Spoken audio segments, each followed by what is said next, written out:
about the rice I make. So today I thought I'm gonna make one general video because so many people always text me or DM me asking how to make this in proportions, and I'll tell you exactly what to use, like cup by cup, so that you're clear how to make it.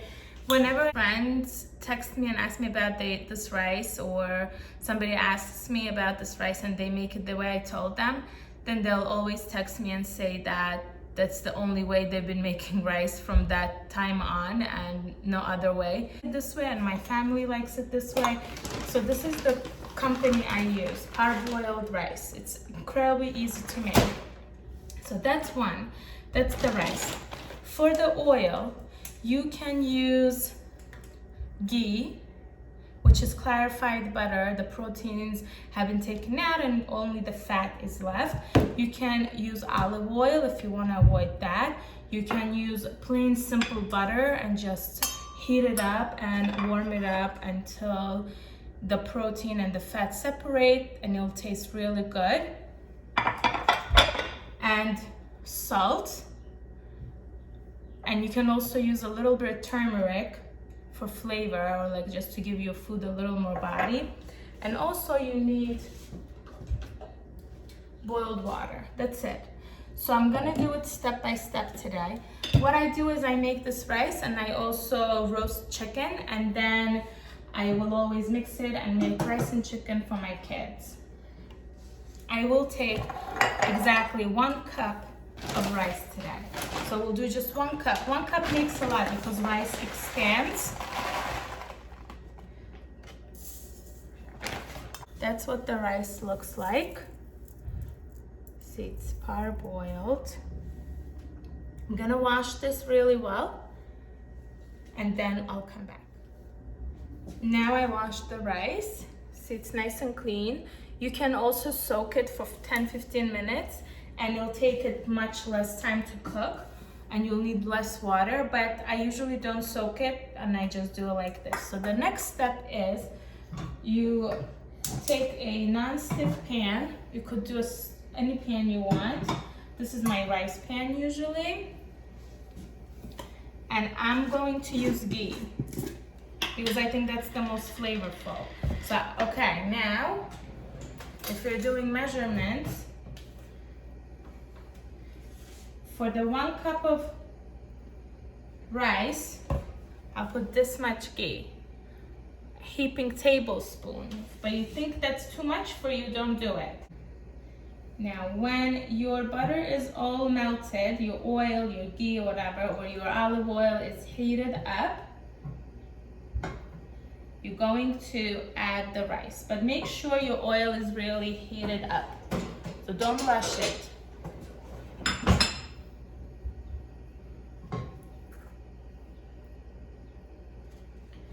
My oil seems nice and hot.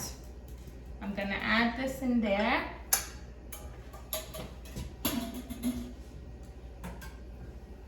And then we start toasting the rice in the oil until everything is coated in oil and the rice is almost translucent and doesn't stick to each other. I'm gonna show it to you right now.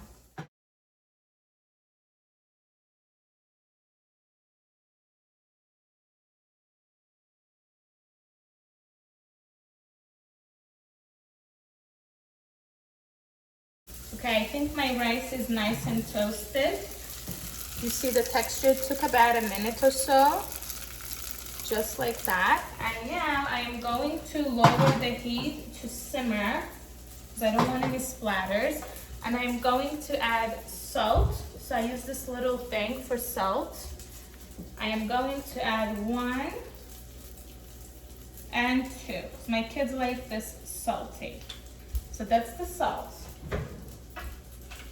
And one little trick, I always clean up everything right away. I'm gonna add a dash of turmeric because I like color in my food. Just a dash. You saw how little that was? Just a little dash. Okay, now the water. I'm gonna give this one more mix. Remember, it's on low already, on simmer.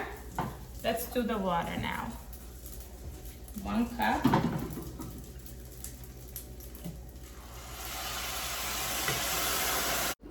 And my film got cut off here. Use 2 cups of water for every cup of rice, and that will work really well. And then let it simmer for 15 minutes. Out and see your rice. So my rice usually takes 1 cup of rice and 2 cups of hot water. Altogether, 15 minutes is passed. My rice is completely cooked. All the water is evaporated. The rice grains are nice and soft. If you want to add chicken or meat at this point, you can do cooked chicken and meat, not raw, cooked. And let it simmer together for another 5 minutes, or you're ready to serve. And I'll show you exactly. It's done. It's nice and all the grains are beautiful and nothing is sticking together, just like that. So I hope this was helpful and it helped you out a little bit with making the rice. If you have any questions still, you can DM me, you can text me if you have my number. You could find me on Instagram with the same handle, House of Else. So you can always DM me, I answer to everyone.